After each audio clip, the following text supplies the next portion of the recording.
everybody, and welcome to another episode of Junk Food and You. This is the show where I just sort of talk about random junk food and candy related things that are on my mind. Today we're going to talk about sugary cereals. And a lot of people, I enjoy sugary cereals, but I don't necessarily enjoy them the way you think I might enjoy them. I actually enjoy them as a snack. So I like eating Lucky Charms, but I like a handful of dry Lucky Charms.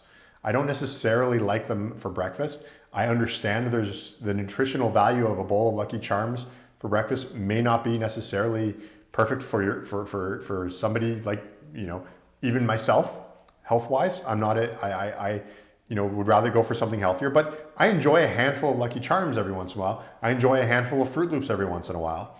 That sort of thing I quite like.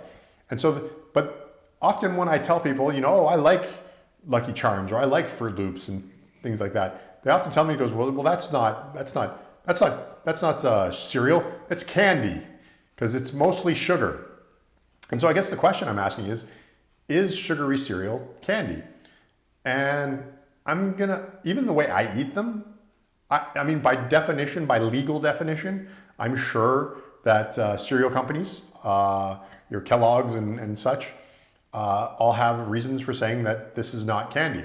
And I totally legally will do that. But as far as how I consume most sugary cereals, I would actually lean towards more saying I treat it like candy.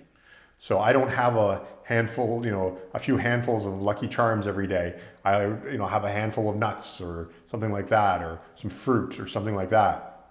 I don't tend to consume those cereals, even as a breakfast. Like I often will have a breakfast cereal, but I will not have the sugary cereals if I do have cereal. So I'm for me personally, the way I consume those types of cereals, I will say that I do treat them like candy.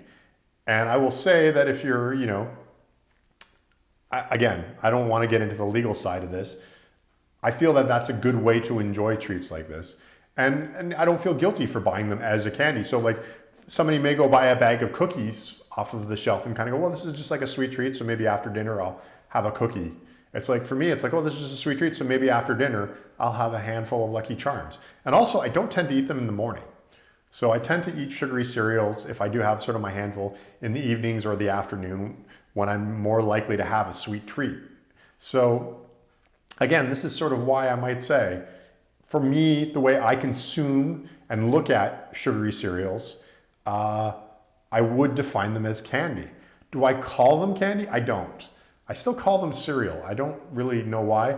It has more to do with the psychology of where you find them in the grocery store and the way that they're presented to me, because they're presented in a box alongside other cereals. Do I think laws should be changed? I wouldn't object. I wouldn't object if I started to find sugary cereals in like the cookie aisle instead of the cereal aisle. That wouldn't throw me for a loop or anything. Do I think they should be banned? I don't think so. Because again, I think if you're going to ban them, then you might as well ban all candy bars, all cookies, everything, all the sweet treat, and then granola bars, because they sometimes have a lot of sugar.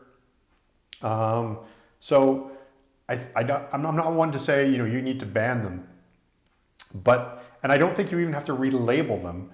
If there is a problem, if people are like, well, I don't want, I hate going down the cereal aisle and seeing these sugary things there.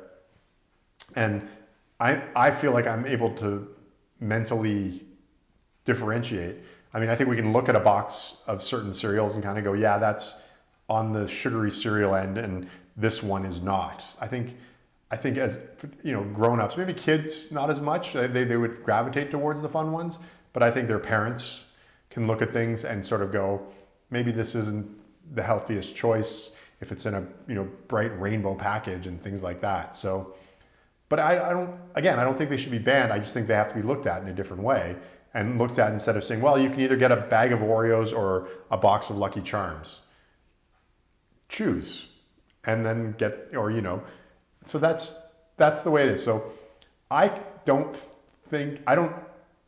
not making a statement saying that sugary cereals need to be shifted and reworked and recalibrated as the way they're sold. But the way I tend to consume sugary cereals is much like candy or sweets like cookies and cakes and things like that. So I guess, so yeah, I have two different opinions. That's one thing. I actually studied food science for a while, and one of the things they teach you in food science, you know, it's sort of would you define a tomato as a fruit or a vegetable? And in food science terms, there's the scientific definition, but then there's also the sort of cultural definition. And the cultural definition of a tomato is that it's a vegetable because you put it in salad and use it in sort of vegetable things. But by scientific definition, it is a fruit. There's a lot of things that are fruit. A cucumber's a fruit. So I sort of think of cereals the same way. I think of sugary cereals as the same way. It's like a sugary cereal can be defined scientifically if there is more sugar than healthy ingredients, and science defines that a cereal needs to be a certain amount of healthy ingredients, then maybe yes, legally or scientifically, some sugary cereals should not be on the shelves next to your more sort of nutritious cereals. But that doesn't mean they should be pulled off. It just means maybe they should be relocated to a different part of the store where people can sort of get the idea. I mean, if you want to have them with milk, that's fine too, but at least limit the quantity and things like that, which I tend to do. It's just a handful instead of a bowl of these cereals. And again, it's instead of having something sweet as opposed to a replacement for a meal. Again, that's how I can choose to consume them. And I'm, like I said, as far as where they sit in the stores, it doesn't bother me at all. I guess I would be a little miffed about them moving them in the stores, only because I would be a little confused. I also don't like the idea of like hyping that sort of thing. If you just moved them and that was it, and I eventually found them, that would be fine. And eventually got used to it, that would be fine. But you know, using them as like I feel like a lot of people consume sugary cereals that way, as just sort of a special treat, like a dessert. And so I think that sort of banning them or making them seem worse than when there's other bad things on the shelf.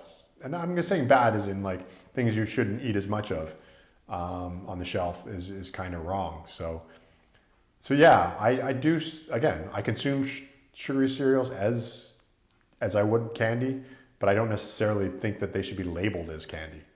So, well, thanks for watching this episode of Junk Food and You, where I talked about sugary cereals.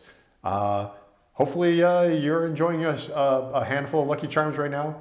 I don't have any right now, but maybe that actually sounds pretty good. So thanks for watching. See you next time. Bye. Thanks for watching. And if you want to follow me on social media, you can go to candycritic.org to find links to everything from Facebook, Twitter, Instagram, or whatever. You can also read well over 1,000 candy reviews, with new ones coming all the time. Candycritic.org also has links to pick up my latest books, as well as some cool candy-themed merchandise.